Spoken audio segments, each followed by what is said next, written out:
Bonjour à toutes et à tous et bienvenue sur Radio CSERT, votre rendez-vous quotidien avec l'actualité de la cybersécurité. Je suis Marc-Frédéric Gomez, nous sommes le mardi 4 novembre 2025, épisode 475. Et au programme aujourd'hui, la nouvelle version de Tor Browser, le plus sûr et plus performante, plusieurs vulnérabilités corrigées dans MariaDB, un focus sur la défense anti-ransomware avec la plateforme Wazoo, et une affaire judiciaire hors norme aux États-Unis impliquant d'anciens experts en cybersécurité accusés d'avoir déployé la CAT.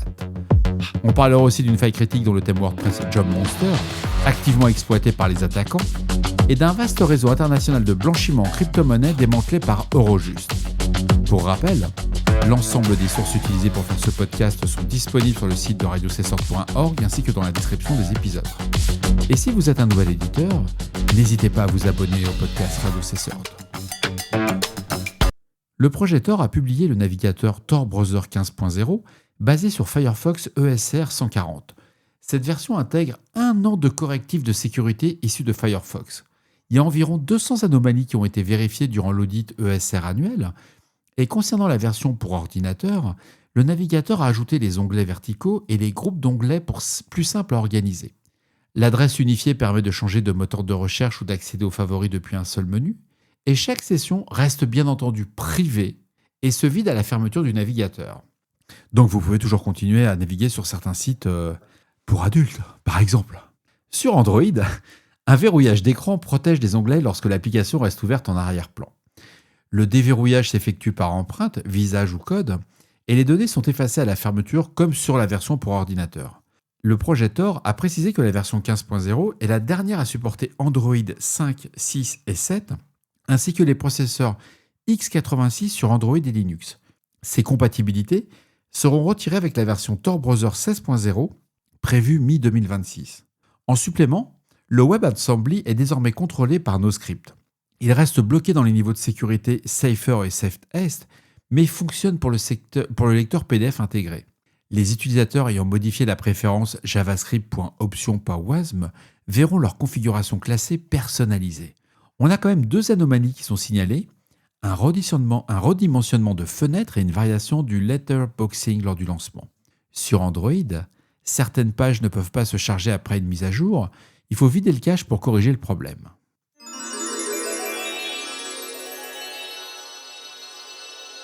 J'ai retenu cet avis du CERT-FR qui vient de publier une vulnérabilité sur MariaDB, le système de gestion de base de données open source utilisé par des millions d'entreprises. Alors là, vous allez me dire, là, le mec, il nous fait du teasing, mais pas du tout. Il y a plusieurs vulnérabilités qui ont été découvertes dans pratiquement toutes les versions de MariaDB. On parle de 8 branches différentes allant de la 10.5 jusqu'à la 11.7. 4 CVE sont identifiés, mais l'éditeur reste assez mystérieux sur les détails. Pas de niveau de risque précis, pas d'explication sur la nature exacte des failles, et ce flou devrait justement nous mettre en alerte.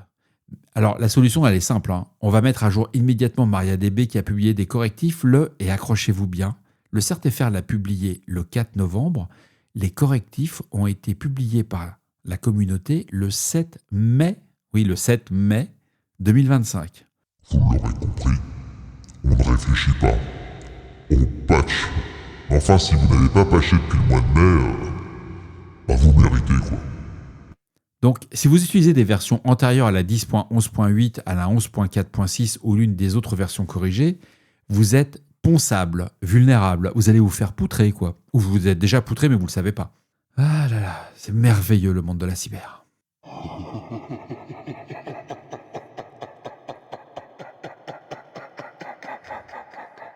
Un second article qui a retenu mon attention décrit l'usage de la plateforme Wazoo, solution open source de type SIAM et XDR pour la détection et la réponse aux attaques par ransomware.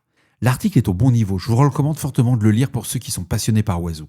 Wazoo va s'appuyer sur plusieurs modules, pour la détection de malware, le suivi de l'intégrité des fichiers, l'analyse des journaux et l'évaluation des configurations de sécurité.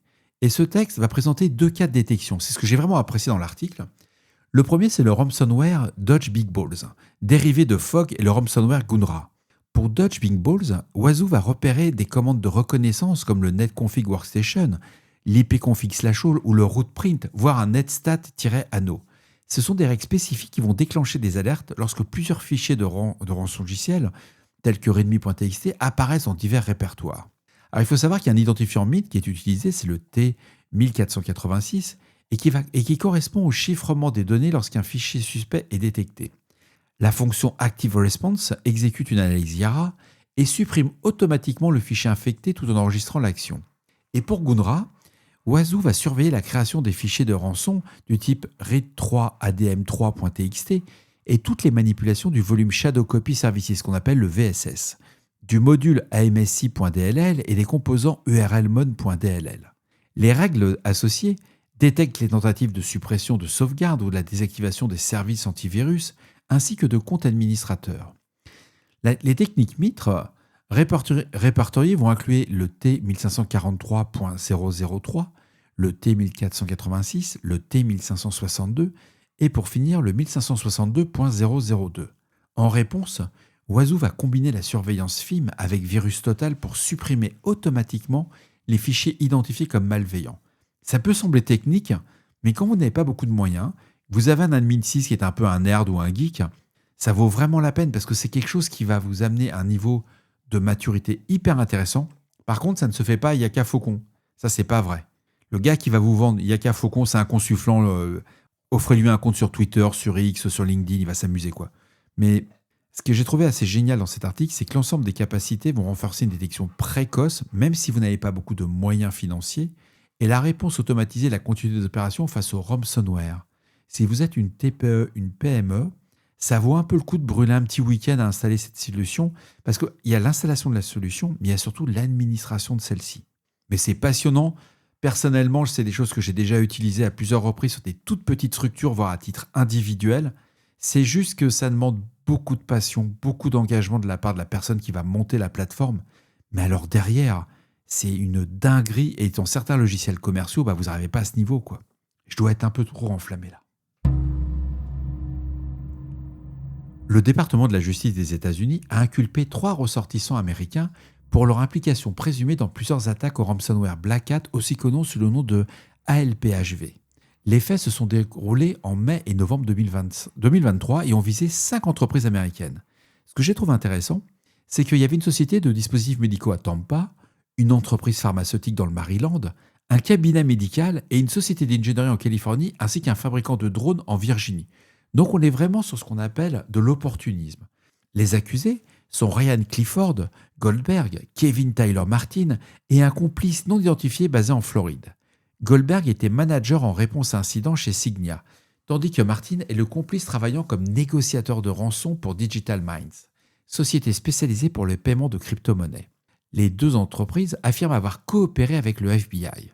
Et selon l'acte d'accusation, les suspects auraient accédé illégalement au réseau des victimes, volé des données, installé le ransomware Black Hat, puis réclamé des paiements en crypto-monnaie qu'ils se sont ensuite partagés. Et c'est là que ça devient hyper intéressant. Les demandes de rançon documentées s'élèvent à 10 millions de dollars pour la société médicale, qui n'a versé quand même que 1,27 million de dollars. Le deuxième, c'est 5 millions de dollars pour le cabinet médical qui les a versés, 1 million de dollars pour la société d'ingénierie, 300 000 dollars pour le fabricant de drones. Une des victimes n'a pas cédé au chantage et ça n'a pas été commenté dans l'article. Et Goldberg aurait avoué avoir été recruté pour rançonner des entreprises afin de rembourser ses dettes selon un interrogatoire mené par le FBI. Comme quoi, c'est toujours l'humain le maillon faible. Martin plaide non coupable et le 3e individu n'a pas encore été inculpé. Les chefs d'accusation incluent un complot en vue d'extorsion, dommage intentionnel et un système protégé, interférence avec le commerce interétatique, blablabla. Les peines encourues peuvent atteindre jusqu'à 50 ans de prison. Ouais, ça vaut pas le coup, hein. Bon, ils auraient eu au total, si on fait le total, ils auraient pu avoir à peu près 17 millions de dollars. Bon, ils ont touché 1,27 million divisé par 3, blabla. Non, c'est pas du tout rentable. Mais surtout, ce qui est génial, c'est que les gars, ils étaient quand même, ce sont les pompiers pyromanes. Ils bossaient dans des sociétés de cybersécurité qui étaient censées aider les clients. Mais il y a une justice quand même. Comme quoi, il faut toujours rester du bon côté.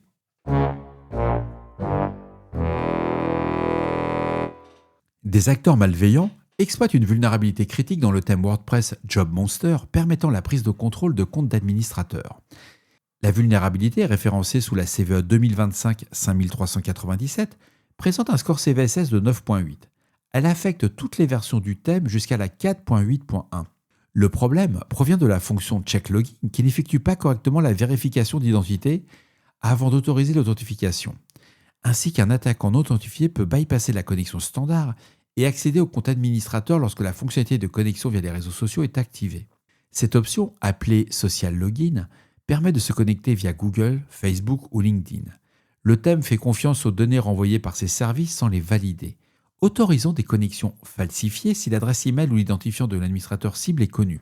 Les chercheurs de WordFence ont détecté et bloqué plusieurs tentatives d'exploitation au cours des dernières 24 heures et l'éditeur NoTheme, N-O-O, Theme, a corrigé la faille dans JobMonster version 4.8.2 publiée le 4 novembre 2025. On est le 4, hein, donc ils l'ont publié aujourd'hui, il faut mettre à jour. Les sites encore vulnérables doivent installer cette mise à jour immédiatement et à défaut, la désactivation temporaire du social login limite l'exposition. Aucun autre mécanisme d'exploitation n'est actif si cette option est désactivée. Il faut savoir que la CVE 2025-5397 rejoint plusieurs attaques récentes contre des thèmes WordPress Premium, notamment la CVE 2025-11533 dans le thème Free.io et la CVE 2025-59047 dans Service Finder, toutes deux utilisées pour l'élévation de privilèges et la compromission complète des sites. 9 personnes sont soupçonnées de blanchiment d'argent en crypto-monnaie.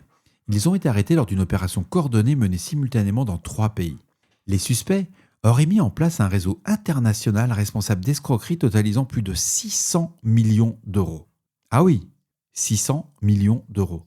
L'action a été coordonnée par Eurojust en coopération avec les autorités judiciaires de France, Belgique, Chypre, Allemagne et Espagne.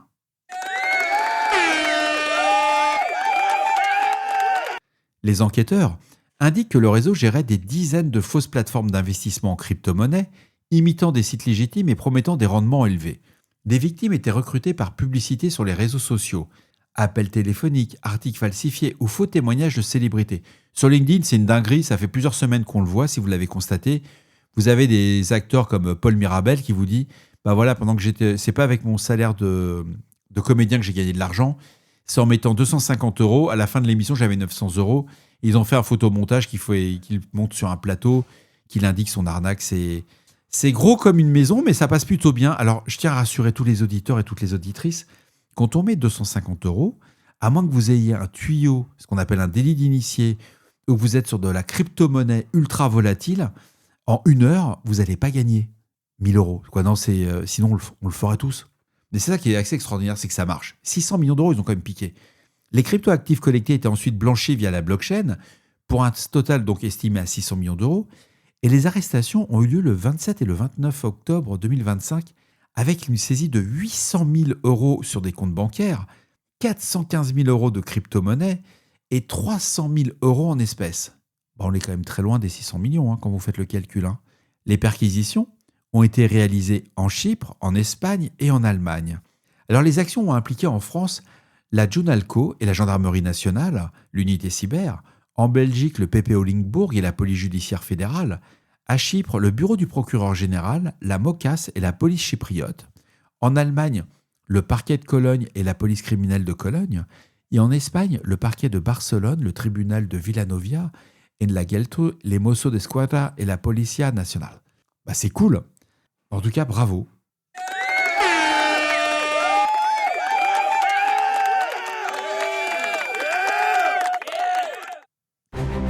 Et voilà, cet épisode se termine au pas de course. Je vous cache pas que j'ai une journée très compliquée. J'espère qu'il vous apportera des informations claires et utiles. Je veux remercier un auditeur ou une auditrice qui m'a envoyé à mon domicile des Lego Star Wars. Ouais, c'est incroyable. Ne cherchez pas à comprendre. Elle m'a envoyé le thème Star Wars qu'on se monte en Lego, c'est 700 pièces. Je vais mettre une photo sur les réseaux sociaux. Elle n'a pas signé, je n'ai pas son nom. J'aimerais bien savoir qui c'est. Elle a réussi à avoir mon adresse perso, donc j'étais un peu surpris. Ça s'appelle faire du doxing. Ça se fait pas, ça. Mais je suis hyper content. Merci beaucoup à cet auditeur ou cette auditrice. C'est trop cool et ça prouve qu'elle a bien fait son boulot. Et il faut savoir que je collectionne les Lego Star Wars et il me manquait justement le thème. Donc j'ai demandé quand même tout autour de moi, après mes collaborateurs, etc. Non, j'ai pas eu ça. Donc merci. C'est incroyable de faire un podcast sur de la cybersécurité. On vous offre des Lego Star Wars. En tout cas, n'hésitez pas à me faire vos retours sur le répondeur de Radio Cessort au 07 68 72 20 09 et pour les plus timides par email sur radiocessort@gmail.com. On se retrouve demain pour un nouvel épisode. D'ici là, on ne réfléchit pas, on patch. C'est quand même incroyable le coup du CRTFR. Hein. Un patch du mois de mai 2025 qui sort que maintenant et attendez les gars, c'est exploité, faut se manier de... Bon, c'est incroyable. En tout cas, je vous embrasse très fort. On se retrouve demain pour un nouvel épisode. Pour la version anglaise, je rame. Hein. Je rame vraiment, mais ça sort tous les jours, j'arrive. Je peux pas me permettre de parler autant. J'ai pas le niveau, quoi, tout simplement. C'est super dur. Mais je le fais hyper, comment dirais-je, quali et carré. Je suis pas sûr que je tienne, mais nous sommes plus qu'à 15 épisodes... à 25 épisodes de la 500e. Et ce que je vais vous proposer, c'est on va se faire une bouffe à Paris.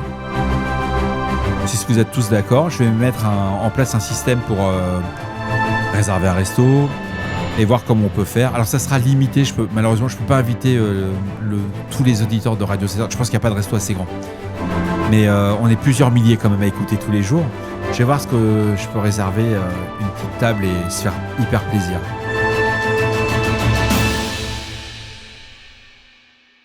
Bien entendu, on fera raclette.